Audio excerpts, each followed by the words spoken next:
Bismillahirrahmanirrahim. Assalamualaikum warahmatullahi wabarakatuh. Halo teman-teman semua. Pada kesempatan kali ini, saya ingin membahas dua materi mengenai menghindarkan diri dari kekerasan dan sikap demokratis. Oke, langsung saja ke materi pertama mengenai menghindarkan diri dari kekerasan. Nah, sebelumnya teman-teman harus mengetahui dulu pengertian dari kekerasan itu sendiri.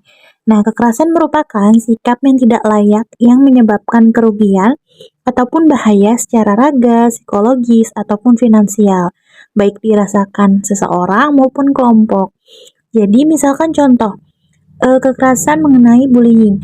Nah, bullying itu kan nggak baik ya teman-teman, mau bullying di sekolah ataupun di luar sekolah.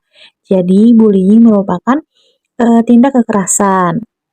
Nah, perlu teman-teman ketahui juga, Al-Quran juga sudah menjelaskan dalam surat Al-Ma'idah ayat 32 yang berbunyi, Min ajli dhalika katabna ala bani Israel annahu man qatala nafsan bighairi nafsin aw fasadin fil ardi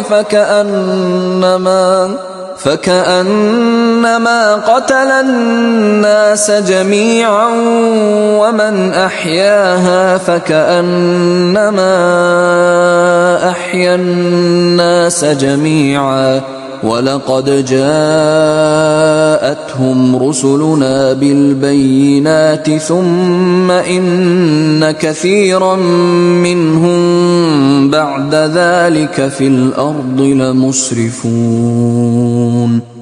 Yang artinya, oleh karena itu kami tetapkan suatu hukum bagi Bani Israel, bahwa barang siapa yang membunuh seorang manusia, bukan karena orang itu membunuh orang lain, atau bukan karena membuat kerusakan di muka bumi, maka seakan-akan dia telah membunuh manusia seluruhnya.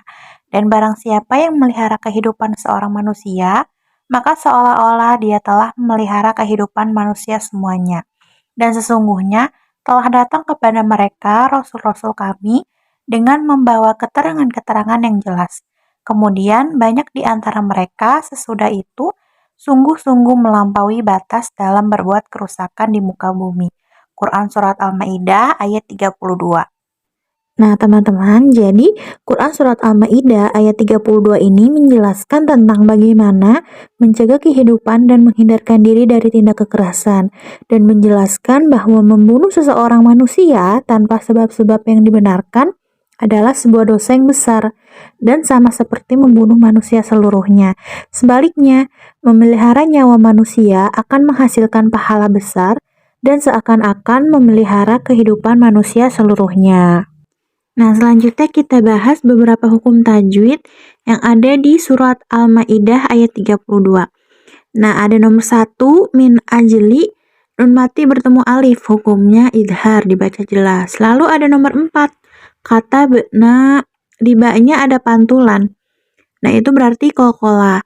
Karena ada di tengah-tengah kalimat, berarti qalqalah sugro. Namun, kalau ada di akhir kalimat, yaitu qalqalah kubro. Lalu ada di nomor 17, fasadin fil ardi, dalnya itu kasrotain, bertemu dengan fa. Jadi tanwin bertemu dengan fa, hukumnya itu ikhfa, dibaca samar-samar. Lalu untuk hukum tajwid yang lain selain nomor 1, 4, dan 17, teman-teman bisa cari sendiri, lalu boleh dikomen di kolom komentar. Selanjutnya ada asbabun nuzul dari surat Al-Ma'idah ayat 32. Diceritakan bahwa seorang sahabat yang telah dibunuh dan sahabat lainnya hendak membalas dan membunuh orang tersebut. Maka dari itu turunlah ayat ini yang menjelaskan bahwa dalam Islam boleh membunuh jika itu qisas.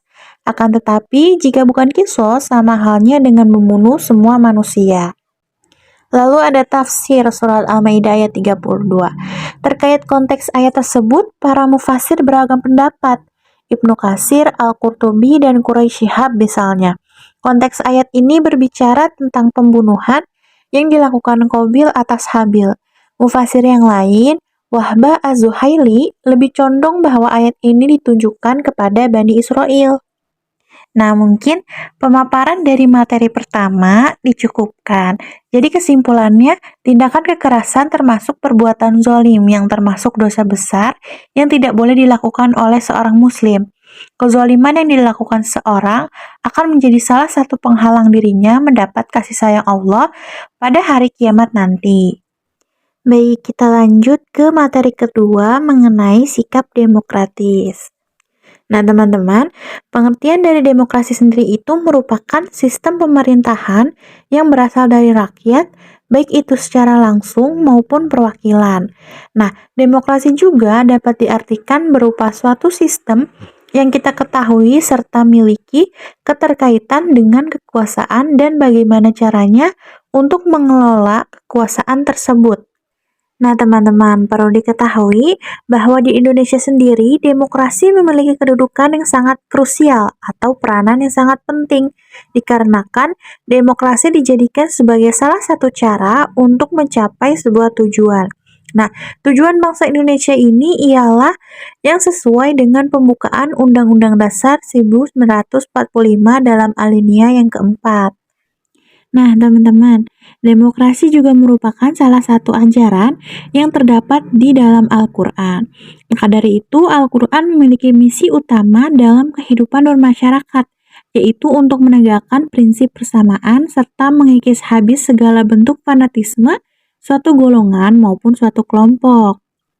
Al-Quran juga sudah menjelaskan dalam surat Asy-Syura ayat 38 yang berbunyi, وَالَّذِينَ اسْتَجَابُوا لِرَبِّهِمْ وَأَقَامُوا الصَّلَاةَ وَأَمْرُهُمْ شُورَى بَيْنَهُمْ وَمِمَّا رَزَقْنَاهُمْ يُنْفِقُونَ. yang artinya, dan bagi orang-orang yang menerima atau mematuhi seruan Tuhannya dan mendirikan sholat, sedang urusan mereka diputuskan dengan musyawarah antara mereka dan mereka menafkahkan sebagian dari rezeki yang kami berikan kepada mereka. Oke teman-teman, selanjutnya kita bahas mengenai beberapa hukum tajwid yang ada di dalam surat Asy-Syura ayat 38. Nah, kita ambil nomor 2, yaitu berbunyi walladzina. Dzina di sini hukumnya itu matlobi'i karena ada ya mati sebelumnya kasroh. Lalu kita ambil nomor 21. Rozaqnahum.